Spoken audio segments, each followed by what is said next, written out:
Assalamualaikum warahmatullahi wabarakatuh. Bismillahirrahmanirrahim. Alhamdulillahirabbil alamin. Wassalatu wassalamu ala Rasulillah wa ala alihi wa sahbihi ajma'in. Qala rabbi shrah li sadri wa yassir li amri wahlul 'uqdatam min lisani yafqahu qawli. Allahumma iftah lana qulubana fi talabil ilmi warzuqna ikhlasu fihi والعمل به والنشر به حتى يأتينا اليقين اللهم بارك لنا في شهر رمضان وبلغنا إلى ليلة القدر آمين يا رب العالمين أما بعد. Alhamdulillah, syukur dan puji dipanjatkan ke hadrat Allah Subhanahu wa taala. Dengan izin dan ketentuan Allah, dapatlah sama-sama kita bertemu pada kesempatan hari Jumaat penuh berkat ini di surau kesayangan kita, surah Ar-Raudah. Mudah-mudahan semuanya dirahmati Allah, amin ya rabbal alamin. InsyaAllah pada tengah hari ini kita akan berkongsikan satu tajuk sebagaimana Tuan Haji Salim sebut tadi ini, menantikan masuknya waktu zuhur atau solat ataupun fardu Jumaat kita. Kita akan berkongsi suatu ingatan untuk saya juga dan kita bersama semuanya insyaAllah, iaitu berkaitan tentang semangat yang kian pudar. Ini tajuk kita ya, semangat yang kian pudar. Muslimin rahmati Allah sekalian, kita sebagai manusia, kita kena akui bahawa kita adalah makhluk yang dijadikan ada hati sanubari masing-masing, yang mana hati ini disebut sebagai qalb, qaf lam ba, qalb. Qalb ataupun hati ini, jangan salah hijau lah. Kalau kap lamba jadi anjing, kap lamba bunyi lebih kurang tak? Kalb, kalbun anjing. Jadi kalau eja ruminya kena huruf Q lah, baru jadi qalbu, jadi hati. Kalau K jadi anjing. Jadi engkau di kalbuku, engkau di anjingku. Elok bunyi lain macam. Jadi qalb, jadi hati ini qalb. Cuma masalah ataupun risiko hati ni, maknanya dia ada satu kelemahan dia berbolak-balik, dia tak konsisten, dia tidak tetap. Sebab itu qalb dalam satu doa yang kita pun biasa amal, yang mana diriwayatkan juga dan diceritakan juga oleh Sayyidatina Ummu Salamah radhiyallahu anha menceritakan, kata beliau, Nabi Muhammad sallallahu alaihi wasallam, suamiku, yakni Nabi, memang takkan tinggal dua doa ni. Sibuk, kelam kabut, macam mana sekalipun, dua doa ini takkan pernah Nabi sallallahu alaihi wasallam abaikan, tinggalkan, pinggirkan ataupun lupa. Tak. Apa dua doa tersebut? Pertama sekali, doa yang menjadi favorite, yang takkan Nabi tinggal tiap kali doa, iaitu doa Rabbana atina fid dunya hasanah wa fil akhirati hasanatan wa qina azabannar. Doa yang kita pun semua sedia maklumlah, doa yang juga disebut doa sarwa jagat, doa yang merangkumi hasanah dunia, hasanah akhirat, makan kiri kanan, dua-dua minta, bukannya minta rezeki dunia, jodoh dah, akhirat pun kita nak sekali. Itu namanya doa sarwa jagat ni. Rabbana, yang mana doa itu Nabi tak pernah tinggal. Dan kita pun selalu duk baca doa tu jugalah. Kalau yang tawafnya pusingan akhir itu kan, Rabbana atina fid dunya hasanah, mutawih ramai-ramai baca. Dan doa tu pun kita pun suka sebenarnya. Kalau tu imam panjang sangat, keluar Rabbana atina tu kita jadi tegak balik. Jadi tu petanda nak habis tu. Jela sangat doa tu, imam pun kan panjang, macam-macam minta je kan. Jadi Rabbana atina tu kita tahu dah, tu morai dah dekat, ataupun dia nak habis, nak surai dah tu, nak surai dah.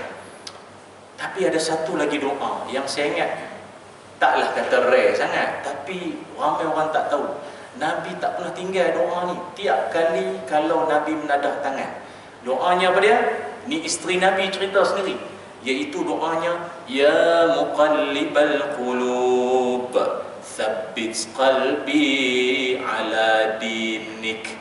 Wahai Tuhan yang membolak-balikkan hati, tetap teguhkanlah hatiku atas agama. kan, atas agamamu, yakni Allah Ta'ala. Atau yang tambah sikit, wa ala ta'atik, dan senantiasa taat kepada Allah Subhanahu wa Ta'ala. Jadi dasarkan doa tersebut, dapatlah kita faham bahawa wahai Tuhan yang membolak-balikkan hati.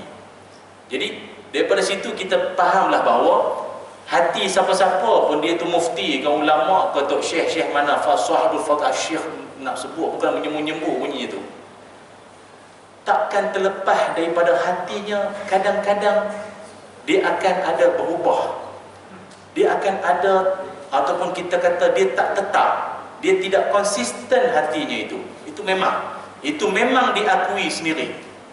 Maka dugaan dan cabaran kita sekarang ni adalah macam mana sebenarnya kita nak bagi istiqamah, nak bagi maintain hati kita ni supaya ya, dia berubah-ubah juga hati tu. Tapi kalau boleh jangan berubah jauh sangat.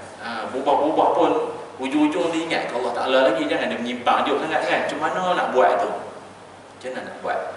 Maaflah, contoh macam kita ni kan, kita ni sendiri diajarkan, para ulama menyebutkan iman makhluk-makhluk Allah ini ada 3. Pertama disebut iman para malaikat. Iman para malaikat la yazid la yanqus. Iman malaikat ni dia naik tidak, turun pun tak. Dia iman dia tak naik tak turun. Dia malaikat dia iman dia sama je. Pasal dalam hidup malaikat dia tak ada apa nak dikejarnya. Dia kan makhluk yang la ya'sunallah, tidakkan ingkar. Dan hak tu lah, hak perintah itu ya dia buat. Itu yang macam kita ni berbeza sikit dengan malaikat. Pasal kita ada banyak janji-janji ganjaran tu. Tu yang jadi semangat tu. Dia ada naik pasang, naik turun tu. Macam malaikat dia mana ada apa, dia tak ada apa, dia tu iman dia sama aja. Dan malaikat dia tidak kreatif untuk ibadat. Macam kita kan aneka ibadah. Hantar anak pergi sekolah pun ibadah sebenarnya. Betul tak? Pagi-pagi bantu isteri siram pokok, suami mana tak rajin pagi siram pokok, gunting pokok tu. Itu ibadah tu. Tuan-tuan pernah nampak malaikat gunting pokok? Tu maksud saya. Dia malaikat ni kenapa iman dia tak naik? Sebab dia tak ada aneka ibadah. Dia sama saja, stagnan je. Itu iman malaikat. Tapi beza dengan kita iman orang awam, kita biasa ni kan. Iman kita yazid wa yanqus. Iman kita ada kala dia naik, ada kala dia turun. Dan benda ni tuan-tuan nak mengaku tak mengaku sendiri pun dah tengok dah. Kita ni dia ada musim. Ada satu musim tu dia semangat, iman dia mencanak naik. Baru lepas dengar ceramah, kan dengar khutbah ke tak tahulah, yang dengar lah, yang lena lah. Kan? Dia punya semangat dia tu dia ada. Dia musim semangat tu dia ada. Tapi ada kala nanti bila musim tu dah habis dengan dia pun habis dah. Dia turun semangat, dia turun semangat. Kan? Dulu musim Maulid, ya Hanana. Kata-kata semua ya Hanana belaka. Padang berselawat, Kuala Lumpur berselawat, Bandaraya berselawat. Bukan orang lagi dah, Bandaraya berselawat. Semangat, Allah berserban, redak semua. Bila ada musim, bila musim dia dah habis, mari pula musim-musim lain yang geng-geng tunjuk langit pula lepas pada tu. Geng cucuk-cucuk langit pula lepas pada tu, dengan dia pun hanyut sekali. Ini musim Ramadan. Mari Ramadan, pusingan pertama Ramadan, kita tengok penuh, masjid surau penuh. Kan? Saya sendiri pun kadang tak kesempatan lagi ke sini lagi, banyak internasional sangat kot, banyak roaming luar banyak. Pun kata tengok kadang awal-awal Ramadan tu kadang ada setengah-setengah surau tu dia penuh sampai keluar. Penuh keluar tu sampai salah kiblat. Sebab dia ramai sangat. Jadi sampai dia orang pun dah tak tahu dah betul tak betul dah, agak jalan pun Allahu Akbar dah. Habis kat 20 rakaat baru tahu rupa menyerong. Orang Masjidil Haram ke Masjidil Aqsa ke mana menghadap. Punya ramai. Itu pusingan pertama Ramadan. Pusingan pertama. Biasa tempat tu tempat letak kasut, bukannya kasut orang. Kasut entah ke mana dah, maknanya penuh. Itu pusingan pertama. Dia masuk musim semi final. Masuk semi-final musim dan nak masuk nak dekat-dekat akhir ni, dia makin berkurang. Dan kita pun cuba juga mengkaji pasal orang makin surut, makin surut, makin surut. Kita pun tanya lah Tok Imam, mana jemaah semua, mana? Tahu Ustaz, mau balik kampung. Awal balik tu ni, bawa balik kampung dah. Apalah, kita pun faham nak marah. Cuma orang tu pun mungkin cuti tak sama, dia balik awal mungkin. Tapi masalahnya, bila dia kata ramai balik kampung dah Ustaz, kita pun sebenarnya ceramah juga di kampung. Bila ceramah di masjid-masjid, surau-surau kampung, tak ada juga orang. Jadi tanya dengan Tok Imam, mana jemaah mana? Tahu lah Ustaz, balik bandar. Jadi masalah kat situ. Jadi kita pun tak tahu sebenarnya korang ni ke mana. Tapi yang pastinya, kita akan tengok ramai i'tikaf di jalan tar. Itu. Itu banyak, ataupun dekat hentian Sungai Perak banyak, air keruh pun ramai. Itu ramai i'tikaf kat sana tu. Jadi kita tahulah ke mana dia pergi tu. Dan kita sebenarnya tak naklah semangat dalam Ramadan ni dia bermusim. Asal Ramadan baru semangat, dia tak boleh turun, tak mau. Kan nanti ada ni kan habis-habis Ramadan nanti adalah setengah-setengah surau kita tak buatlah, surau lain nak buat. Dia buat pengumuman mencari orang hilang. Kali tak akhir ditemui 29 Ramadan. Ataupun semayang raya pagi Syawal. Itulah kali tak akhir ditemui. Lepas tu tak tahu dah dengan dia pun ghaibul ghuyub dah. Ada orang tanya, Ustaz ni memang manusia ni memang macam tu ke, atau orang Melayu ke macam tu ke, orang Arab ke macam mana? Dia macam ni. Kalau nak ikutkan Arab ke Melayu, selagi mana kau tu namanya manusia, perangai ni akan ada. Kan ada setengah-setengah ustaz cerita apa orang Melayu tengok orang Arab Ramadan lagi ke hujung lagi penuh, nanti dulu dalam bab lain tuan-tuan tak tengok lagi Arab kan sebab boleh dia. Saya tak mahu sebut lah, tak sedap. Tak, kita bukan nak pertahankan Melayu, tapi nak beritahu selagi kau manusia, perangai itu tetap sama je. Tema dia lain-lain. Arab mungkin tema dia Quran, Ramadan, Tarawih. Kita Melayu ada tema kita. Lalu macam mana kita nak kalau boleh konsisten dalam hidup, khususnya dalam ibadah kita? Baik, para alim ulama mengajarkan pada kita antara cara untuk macam mana kita sikit sebanyak nak konsisten dalam ibadah kita, amal-amal kita seharian kita, supaya semangat momentum Ramadan ni dia mengheret sampai ke bulan-bulan lain juga. Gitu. Apa antaranya? Pertama sekali, yang pertama, saya nak sebut banyak tapi tengok lagi tak azan saya tak berhenti lah. Kalau lagi beberapa minit nak azan saya berhenti lah. Mana sempat lah, tak sempat disambung kali, bukannya jauh pun rumah depan tu lah. Yang pertama, ulama mengajarkan apa jua ibadah yang kita nak buat, jangan terlalu beria sangat. Apa? Koho-koho. Relax. Jangan over sangat. Jangan keterlaluan nak pulun sangat.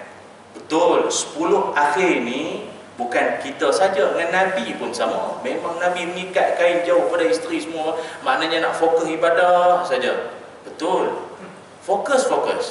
Tapi jangan keterlaluan buat satu benda luar dari kebiasaan. Takut apa? Takut lepas daripada tu dia mari satu perasaan dipanggil jenuh. Dia ada rasa jenuh dah lepas daripada tu. Baik, cerita dia gini. Zaman Nabi Muhammad sallallahu alaihi wasallam dulu, ada satu orang laki-laki namanya Abdullah bin Amru radhiyallahu an. Abdullah bin Amru ni dia seorang sahabat yang baru kahwin, dia baru nikah. Tapi pengantin baru nikah. Dia baru nikah, tapi ada satu sikap pengantin yang ada pada dia tu tak sama macam pengantin-pengantin baru yang lain. Iaitu dia ini menikahi orang Quraisy, perempuan Quraisy, fakana la ya'tiha, sikit pun dia tak sentuh bini dia. Istilah kata sentuh tu faham lah, guling-guling, golek-golek atas katil tu tak ada. Apa dia buat? Kana yashghuluhu shaum was-salah, dan dia sibuk dengan semayang puasa, semayang puasa. Fazakara zalika ila Nabi sallallahu alaihi wasallam. Dan hal yang macam tu sampai ke telinga Nabi. Heboh dan grup WhatsApp ke apa kan. Kamu menikah untuk membini. Sampai ke Nabi. Bila sampai ke Nabi, Maka Nabi pun panggil Abdullah bin Amr radhiyallahu an. Di sini sembang sikit, nak tanya sikit. Betul ke? Ajak nikah itu dengan bini tak sentuh tak apa ni. Macam mana apa cerita ni?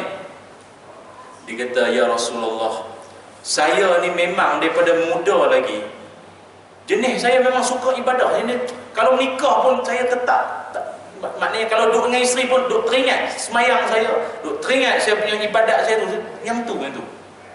Sampai tahap tuan-tuan tahu dia punya hebatnya Abdullah bin Amr ni dalam bab ibadah. Kalau kita rasa kita hebat sangat dah, ada orang lagi champion. Dia punya tahap semangat ibadahnya itu adalah dia boleh puasa sampai tahap hari-hari puasa. Setiap hari itu adalah hari yang dia puasa. Tak ada hari tanpa tak puasa. Dia puasa hari-hari. Kalau dah puasa hari-hari, siang dengan bini, mana ada apa-apa, mana boleh. Macam kita kan? Macam kita. Nabi cadang kat dia begini lah.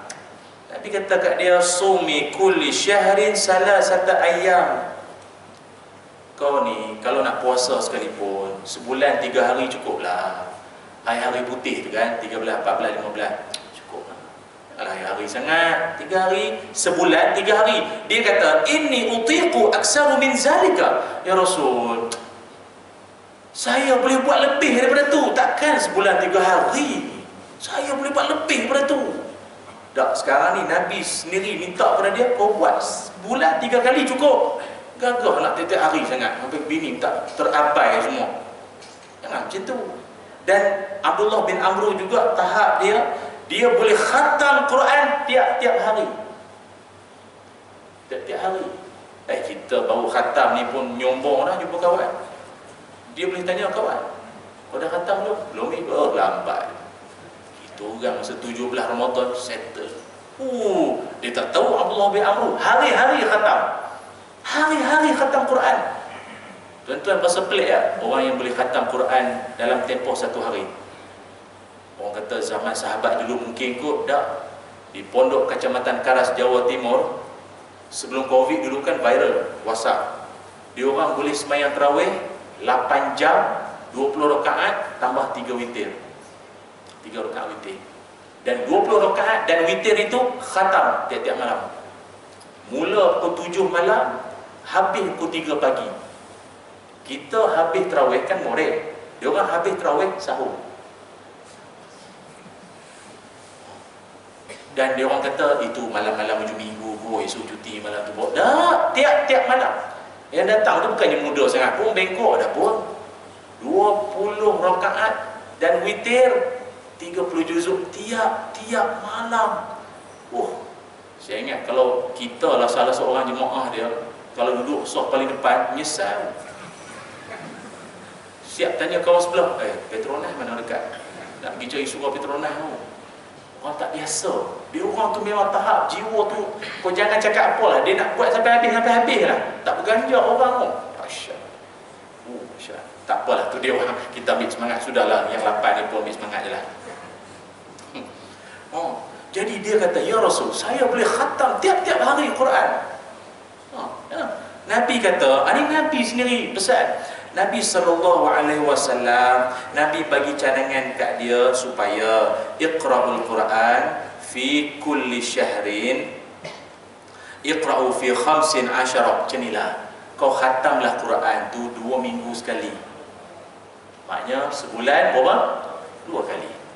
Janganlah hari-hari. Tuan-tuan bayanglah, yang cadang ni Nabi yo. Patutnya seorang nakal. Taklah kalau kita fikir logik kita yang kita mengenali Nabi itu macam mana. Patut kalau dia dengar umat dia buat macam ni, lagi lebih. Tak, ni Nabi, kau kurang pula Nabi.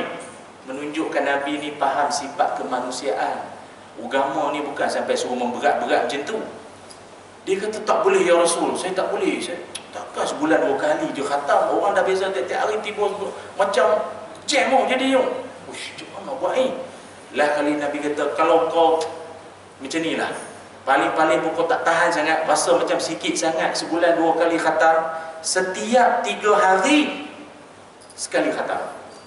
Iqra'u fi kulli sab'in, iqra'u fi kulli salasin. Kau khatam Quran setiap 3 hari sekali khatam, 3 hari sekali khatam. Boleh? kuliah. Tapi dia macam tak puas hati lagi.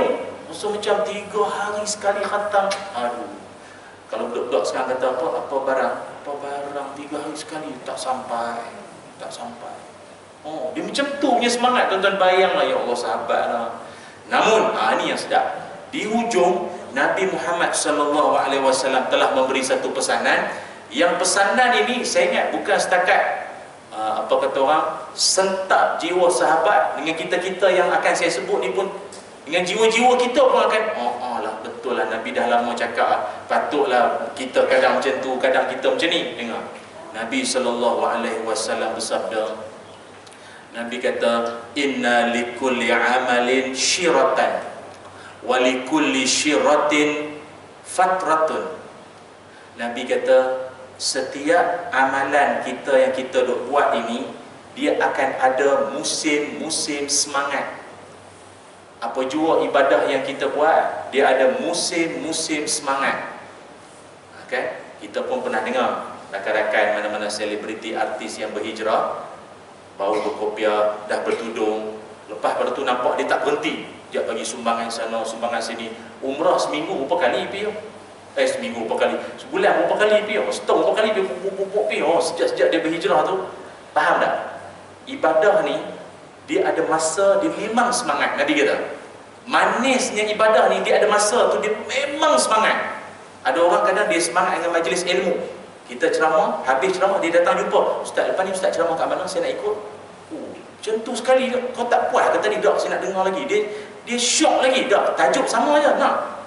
Tak apa Ustaz, tajuk sama pun saya nak ikut. Janji Ustaz. Macam tu. Dia memang, ni Nabi sebut, semangat ni, ibadah ni, dia ada masa dia memang semangat. Namun ingat, ni Nabi warning, Nabi pesan, walikulli syirratin fatratun. Namun ada ketikanya semangat ibadah tu nanti dia akan ada masa mengendur sama mengundur. Faham tak? Dulu nampak lah, tak nampak lah. Mengundur. Nabi sebut, maknanya Nabi pun faham. Itulah apa dia panggil apa? Nature of ibadah. Itulah dia.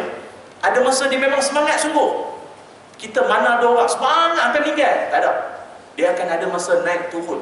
Ustaz tak ustaz, siapa pun penceramah tak sama. Saya sama. Dia ada naik dan dia ada masa. Namun Nabi pesan, ketika kau punya semangat tu tengah kendur, Nabi bagi panduan lah. Nabi pesan, kan kau tengah semangat tadi, tak apalah tengah semangat dia cakap apa. Orang kata kalau dah tak larat tu pinggang atau apa, tak mayang di rumah. Nak pergi juga, tak apalah. Ni, masa tengah tak semangat ni, masa tengah ada melepet di rumah, dulu 20, kau kurang 8 rakaat. Lepas 8 dia buat 2 je. Lepas 2, isyak pun tak semayang. Macam mana tu? Nabi pesan, faman kanat syirratuhu ila sunnati faqad aflaha. Ketika semangat engkau dah mula mengendur, jangan sesekali engkau tinggalkan sunnahku. Maksudnya jangan kau sesekali lari daripada landasan agama. Siapa buat macam tu, dialah orang berjaya. Maksudnya apa? Sungguh pun dia ni orang yang tak serancak. Orang rancak dulu kan, dulu ibadah dia rancak. Tapi selepas dia dah mula kendur, jangan tinggal terus. Jangan tinggal terus. Takkan sikit pun tak buat. Faham tak? Faham tak? Biasa dia khatam Quran. Dia khatam Quran selalu. Papa dapatkan plekat dengan beras sikit ke apa dapat mana tu, dia makin kendur semangat dia tu. Plekat pula saiz tak sama dengan dia, lagi kendur semangat. Lepas tu tak baca Quran langsung lah, duk baca WhatsApp lah. Tak boleh lah macam tu. Takkan sebelum tidur Al-Mulk tak baca, takkan bangun pagi-pagi Waqiah tak baca, takkan malam Jumaat, hari Jumaat Al-Kahfi tak baca. Faham tak? Macam tu. Jangan tinggal langsung tinggal, jangan. Tu Nabi pesan, siapa buat macam tu, faqad aflaha, dia berjaya. Dia orang berjaya. Walaupun dia taklah seperti dulu, tapi tak apa, dia masih lagi on track. Masih lagi di atas jalan yang sebenar-benarnya. Namun Nabi SAW pesankan pada kita, wa man kanat fatratuhu ila ghairi zalika faqad halaka. Siapa-siapa yang Dia dah memang dia dah tak semangat, dia dah memang dah tak ada lagi apa kata orang bateri nak lebih banyakkan ibadah dan terus tinggal lepas pada tu, dialah orang yang paling rugi sekali dan orang yang halaka ni, celaka tu lah, maknanya orang yang musnah kehidupan. Hadis riwayat Imam Ahmad. Apa pelajaran boleh kita ambil di sini, muslimin yang dirahmati Allah sekalian? Oh, ini baru satu, saya nak cerita 7 ni, baru satu ni. Macam mana lain kali lah, lepas raya sambung. Yang pertama, jangan keterlaluan sangat. Tuan-tuan datang surau, masjid, i'tikaf, solat tarawih, sedekah, buat. Tapi jangan keterlaluan sangat. Sebab kita takut lepas pada tu kau langsung tak buat dah. Dalam hadis tadi ada perkataan fatratun. Fatratun tu maknanya satu perasaan dia punya berhenti tu secara tarik handbrake, faham? Ataupun kata para ulama, antaranya Imam Nawawi rahimahullah, sakana ba'da hiddatin, kau berhenti setelah terlalu laju. Tengah gear D, kau tolak P, terangkat tayar, kan tengah semangat semai sunat, boom, tak buat apa pun, tak buat. Lepas Ramadan ni masuk masjid, solat sunat tahiyatul masjid pun tak buat. Bukan kata solat sunat tarawih. Tarawih apa dah, Syawal. Tahiyatul masjid pun tak semayang. Solat sunat qabliyah ba'diyah pun tak buat. Ni habis semayang kejap lagi ni, ba'diyah pun tak buat lah. Susah sangat kena buat. Kalau yang itu tak boleh buat, jangan cakaplah amal-amal yang lain. Yang 2 rakaat tu pun tak boleh nak buat. Tak sampai pun ke 10 minit sekalipun. Itu maknanya Nabi ajar kita supaya betul, kau semangat-semangat, tapi kau kena ingat, sampai satu masa nanti kau punya semangat dia akan slow sikit. Masa slow tu kau jangan terus tinggalkan. Masih lagi dalam radar pula, dalam kontrak lagi lah. Jangan tu tinggal langsung.